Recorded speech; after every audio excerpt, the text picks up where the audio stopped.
Get cash for clothes at Plato's Closet in North Charleston and West Ashley. It's so easy. Recycle, earn cash, repeat. We pay cash on the spot for your trendy, gently used clothing, shoes, and accessories. At Plato's Closet, we buy all seasons, all day, every day. It's time to clean out your closet and cash in. Bring in your denim, graphic tees, athletic wear, shoes, handbags, and more. Sell your styles to Plato's Closet for cash. Then, do it again. Plato's Closet, located in West Ashley on Sam Rittenberg Boulevard and North Charleston on Rivers Avenue.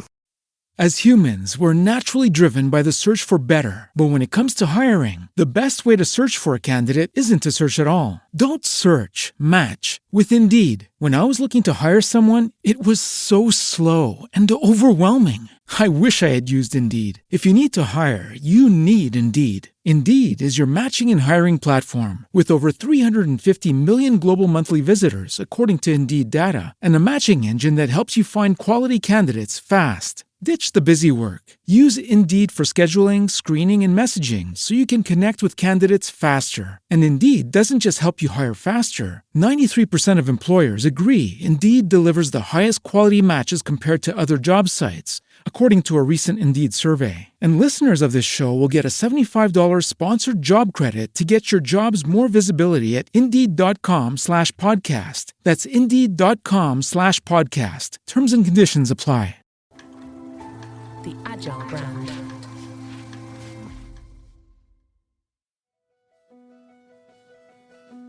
Welcome to Season 6 of the Agile brand, where we discuss marketing technology and customer experience trends, insights, and ideas with enterprise and technology platform leaders. We focus on the people, processes, data, and platforms that make brands successful, scalable, customer-focused, and sustainable. This is what makes an Agile brand.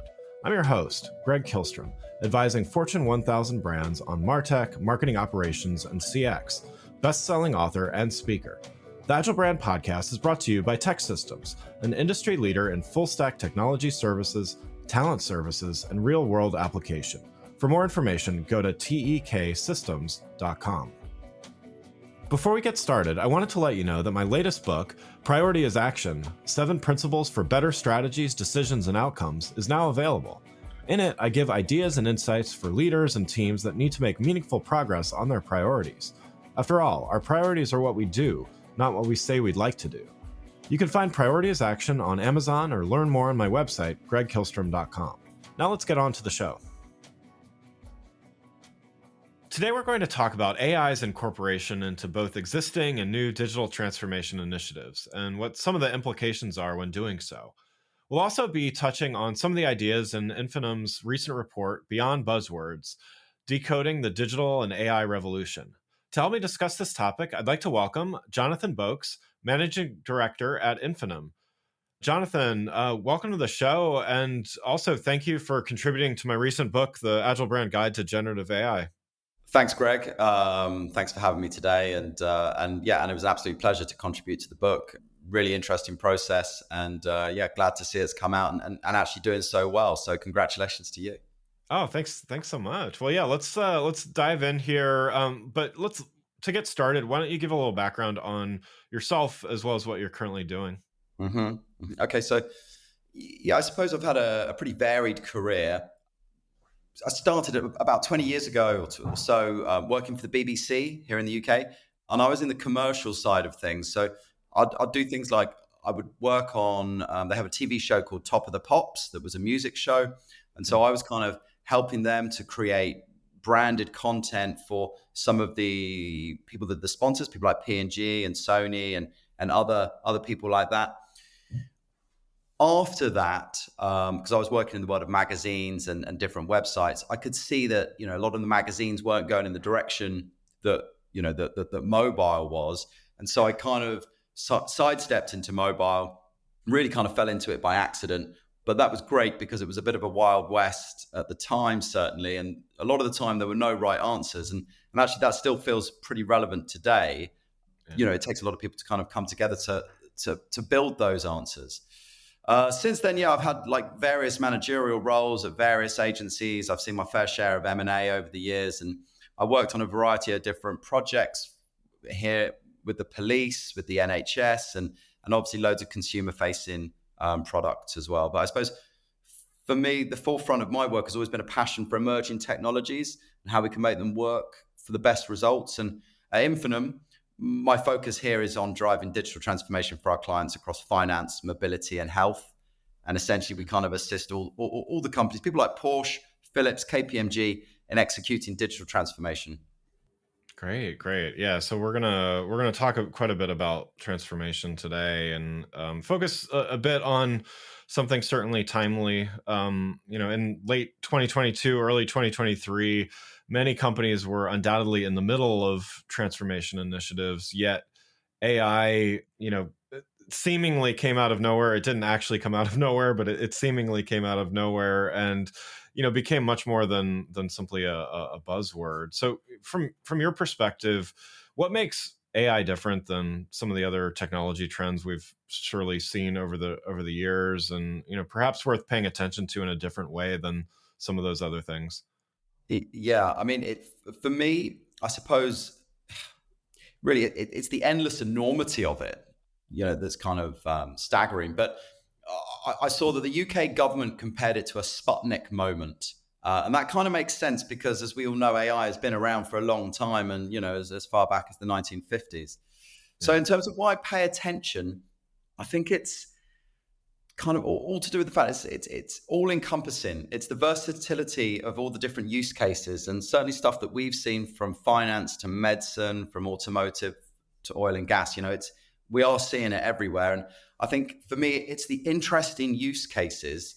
I've seen some amazing stuff with some industrial designers who have been able to explore different ranges of design options really quickly, and then getting the AI to evaluate each one based on performance, cost, and other factors. And I think that's super interesting and speeds things up. And then in another area, I've seen it being used to facilitate greater safety on oil rigs. And me and some colleagues often joke about that. We're not saving lives, so we don't need to kind of be too extreme. But actually, in this case, they really are saving lives, and I think that's kind of amazing. Yeah. I mean, the other thing in terms of trends is that both a lot of these things are standalone, but actually, I think we're going to see more of a powerful combination between things like AI and IoT working together. I know for us, one of our clients, Philips, they do a big thing called NutriU, which is a central hub for kitchen appliances. This helps people control their own appliances through the apps, and then the platform's machine learning based recommendation system suggests different recipes tailored to individual tastes. So at the same time, it's the AI and the IoT integration that allows the user to manage all the different gadgets, from anywhere that they are. And right now, I think the latest facts were that it's being used in about 37 countries and 30 languages. So I think this is a real thing, and it's transforming how real people are kind of using it in their lives, preparing meals and doing that with their devices. So that's why I think it's, why it's worth paying attention. Yeah, definitely. And I think, some of the things you touched on, certainly, the diversity of applications and the practicality of applications as well. I definitely think, there have been plenty of interesting ideas and buzzwords and things and trends and fads over the years. But this does seem to hit on a lot of points that make it immediately useful. It just seems so refreshing not to be talking about NFTs or crypto and blockchain and various other things that, of course, we've all gone through over the years. Right. But to actually see some real life applications globally, I find that quite exciting. Yeah, me too, definitely. What about, as with any trend, there's always going to be maybe some overhype or maybe misconceptions. What are some of the common myths about AI that you may encounter, and how do you address these with, whether it's clients, audiences, whatever? Yeah, I mean, they definitely come up, and there's a lot of myths, and I think the hype pushes this, and possibly you start to see it in the media and films and whatever else. But I've heard people saying like that they believe AI can work completely on its own. Its systems can be flawless or making perfect decisions. We know that those aren't making perfect decisions, and the reality is the AI systems are not perfect and can make mistakes. And hallucination, all those different things that we're kind of hearing about. And especially, or most importantly, if they're not trained, or they encounter situations outside of the training models or the data. So obviously, it's, as ever, it's all about the right people to kind of set them up for success. Yeah. And another one is that AI is just for big companies, or big kind of corporates. And for me, we service a range of clients, and some of the sort of smaller, medium-sized ones are already starting to implement it. I've got a client that we're doing some digital transformation for. They're called TireNet, and they fix tires on the side of the road when haulage companies, when they get a tire burst. You think, well, how's AI going to kind of do this? But we basically built a system that is kind of underpinned with the AI. That basically the AI model is now being trained by their most optimal operator, and it will copy their entire way of working, and then that becomes the data for the model. And so what that will do, instead of putting people out of jobs, it will free up the team to be able to spend more time with their valued customers rather than doing that kind of same work over and over again. But yeah, I'd say it's big, small companies, definitely. Yeah, I like that that you addressed that point, because I mean, most of my work is with the larger, enterprise orgs, but I see it in my own work. I talk with plenty of other people that are at smaller companies or have their own companies, and yeah, it does seem to be maybe different applications or different ways that it's used, but it does seem to apply to regardless of size. And that kind of brings me to the next question, which is just how do you see you gave a great example with the tire changes even, but how do you see AI changing the nature of work and the skills required for success in the future of work? Well, it's funny you said what you were just saying, because I know it's changing the nature of work, because we're starting that process ourselves. And the classic adage of eating your own dog food. Well, if we spend all day talking to clients about how AI can enhance their business, we're also looking internally about how AI can enhance our own efforts at running an agency. So last year we started, I think it was called the AI Ambassador Initiative. And, like everybody, we're navigating the dynamic digital landscape and staying on top of all of these technological advancements. And it's not just something that we need to do for us. It's essential.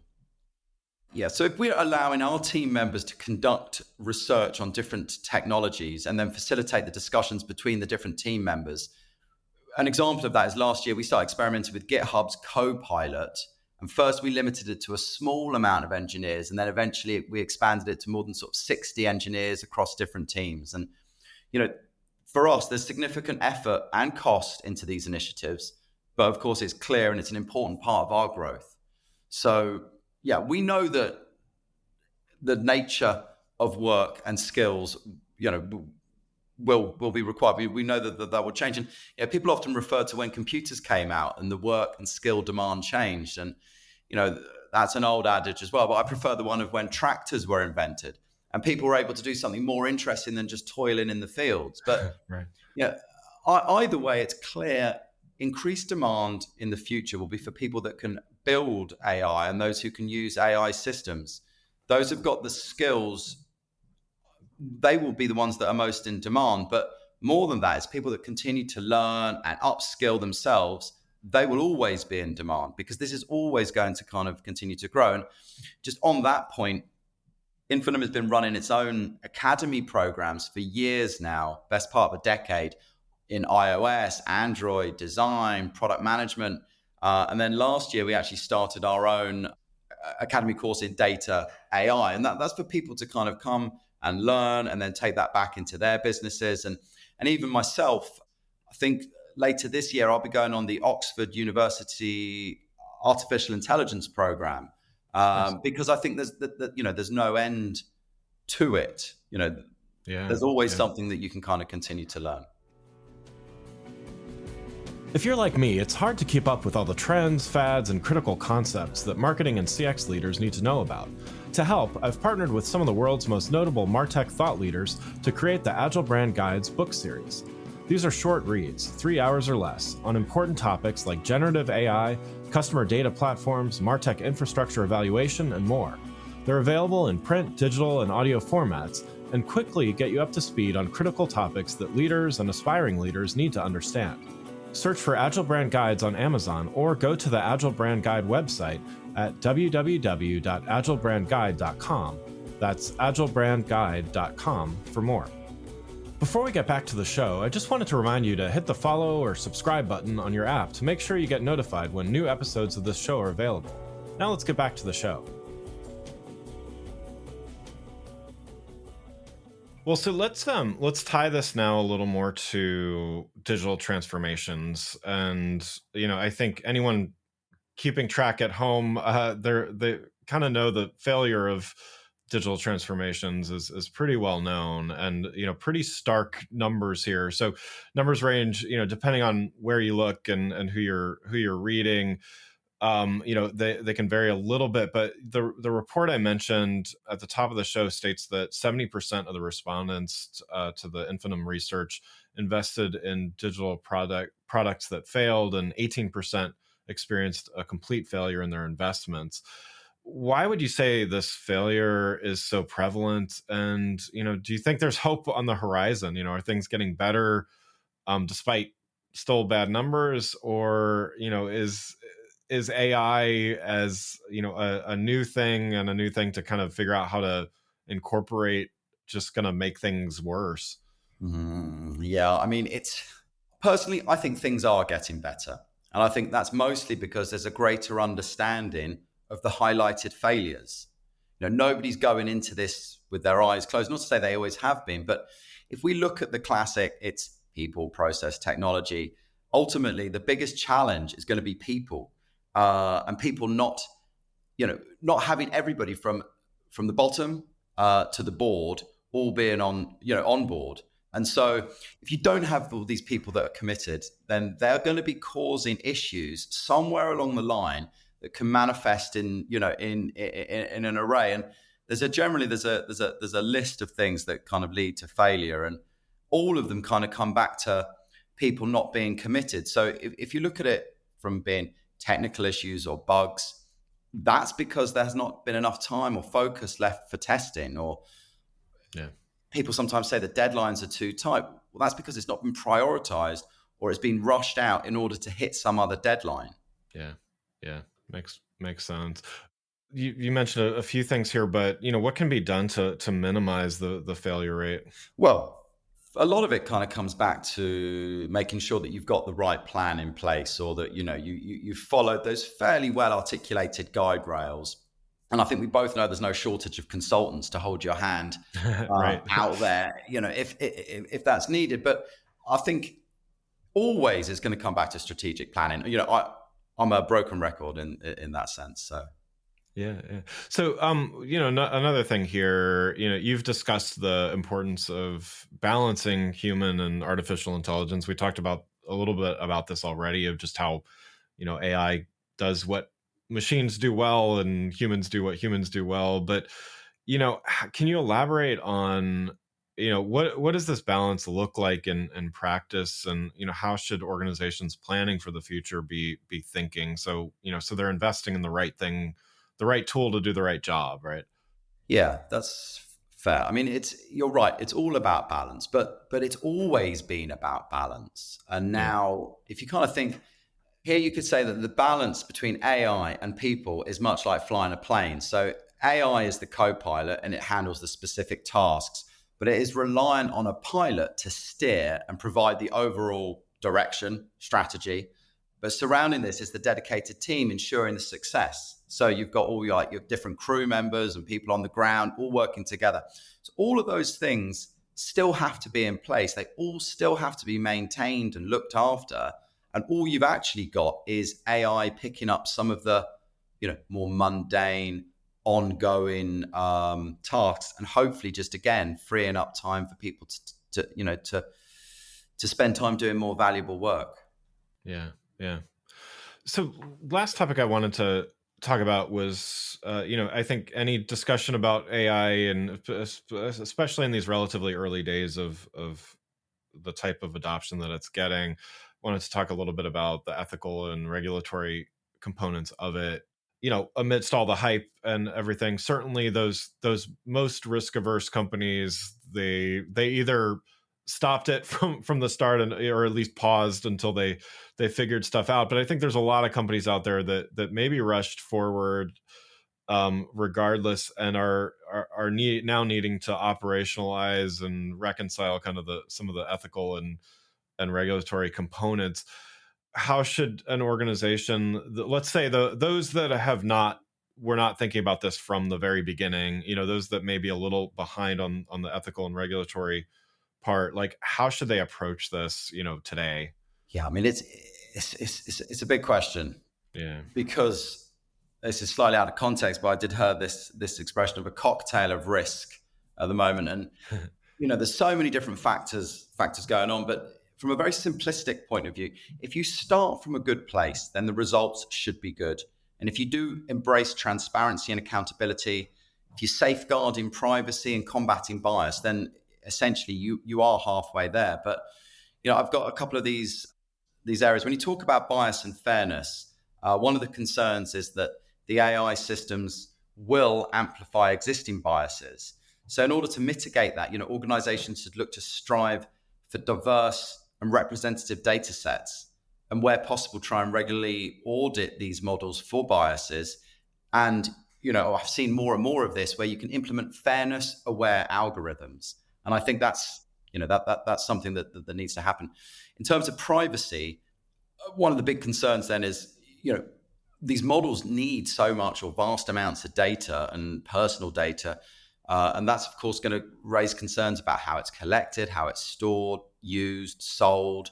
Yeah. So again, a way to mitigate this would be to prioritize the data protection measures, anonymize data wherever possible, obviously look to obtain all sorts of, the consent from individuals, complying with all sorts of data protection regulations. But I think going beyond that, by again trying to articulate that to your audience. I saw some research indicating that something like 77% of customers are more likely to trust companies that have policies on how to use AI ethically. So if you are using it, it's something that you should shout about and explain to people, because there's so much kind of gray area around it. So you explain to people how you're using it ethically, they will then be very much more on board. And finally, this kind of security risks. The concern is that there's potential for AI systems to be exploited by cyber criminals, and we've seen that here in the UK. Just before Christmas, there's a cyber attack on the British Library, and they were I think it was a ransomware, and the library refused to pay a £600,000 ransom. And now apparently it's estimating it's costing them between 6 and 7 million to kind of almost just get back to where they were. So, it's about implementing those robust cybersecurity measures to protect the AI systems from attack. Having the regular security audits, encrypting sensitive data, and basically adhering to all of those best practices. But, that kind of SecOps work is something that, it needs to come and be part of that strategic planning, because it's crucial to success. Yeah. And so, I remember the early days of GDPR. I was one of my clients was a multinational, and had a UK presence, and so all of a sudden we were trying to figure out how to interpret. I think it's a lot more clear these days, what is and isn't. Yeah. But all that to say, there's regulations in play in Europe, and some starting at least in the US here. But yeah. What do you see the role of government versus industry self-regulation, for lack of a better term? I mean, my personal opinion, just to share it, I don't think we would ever have been as far as we've gotten with consumer data privacy if not for GDPR. But is it the same thing with AI? Where do you see that role between the two? Yeah, I mean, from a UK perspective, right now it does seem a little confused. It's definitely up to the government and regulators to help provide businesses with proper guardrails and creating that robust framework for successful and compliant integration of AI. But the same time back in November, we saw here there was this AI safety summit, and it was great to an extent because we had lots of something like 25, 27 countries looking to agree to continue with meetings. But what does that actually mean for businesses right now? Yeah. And it looks like the sort of latest check that the UK is going to refrain from creating specific legislation in the short term.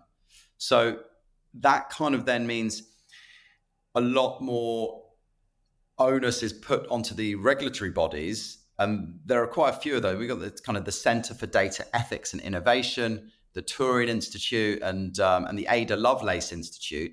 I think they're all great. I think the Ada Lovelace Institute is a real leader in this space. And what they do, I suppose, is making things much clearer for businesses to understand what they need to do and how they can stay on the front foot of it. But I'd seen in the US, there's seems to be a focus on national security and consumer privacy. China apparently seems focused on controlling content. Yeah, it just seems like there is a framework. There are things that people should be doing, but it's very much the compliance of it seems quite loose. Yeah. It does remind me of early days, like a sign of GDPR, and we're here in the United States. We're kind of, I wouldn't say super early days, but we're a little bit behind still with the data privacy. Well, Jonathan, thanks so much for joining the show. One last question before we wrap up here. You've given a lot of great advice and insights already, but what's a next best action that you'd recommend for those listening that they're considering the potential and the implications of AI adoption in their own organizations and perhaps their ongoing digital transformation?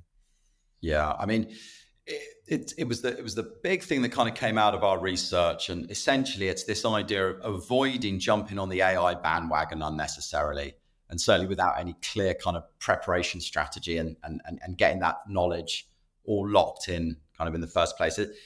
Moving forward in 2024, it feels like businesses must not allow industry peer pressure to lead them to rush into AI for the sake of it. It feels like experience tells us that you can either begin with clear strategy or begin to fail. Yeah, love it. Well, again, I'd like to thank Jonathan Boakes, Managing Director at Infinum, for joining the show. You can learn more about Jonathan, Infinum, and the Beyond Buzzwords report by following the links in the show notes. Thanks again for listening to the Agile Brand, brought to you by Tech Systems. If you enjoyed the show, please take a minute to subscribe and leave us a rating so that others can find the show more easily. You can access more episodes of the show at www.gregkillstrom.com. That's GregKihlstrom.com. While you're there, check out my series of best-selling Agile Brand guides covering a wide variety of marketing technology topics, or you can search for Greg Kihlstrom on Amazon. The Agile Brand is produced by Missing Link, a Latina-owned, strategy-driven, creatively fueled production co-op. From ideation to creation, they craft human connections through intelligent, engaging, and informative content. Until next time, stay agile. The Agile Brand. As humans, we're naturally driven by the search for better. But when it comes to hiring, the best way to search for a candidate isn't to search at all. Don't search, match with Indeed. When I was looking to hire someone, it was so slow and overwhelming. I wish I had used Indeed. If you need to hire, you need Indeed. Indeed is your matching and hiring platform with over 350 million global monthly visitors, according to Indeed data, and a matching engine that helps you find quality candidates fast. Ditch the busy work. Use Indeed for scheduling, screening, and messaging so you can connect with candidates faster. And Indeed doesn't just help you hire faster. 93% of employers agree Indeed delivers the highest quality matches compared to other job sites, according to a recent Indeed survey. And listeners of this show will get a $75 sponsored job credit to get your jobs more visibility at Indeed.com/podcast. That's Indeed.com/podcast. Terms and conditions apply.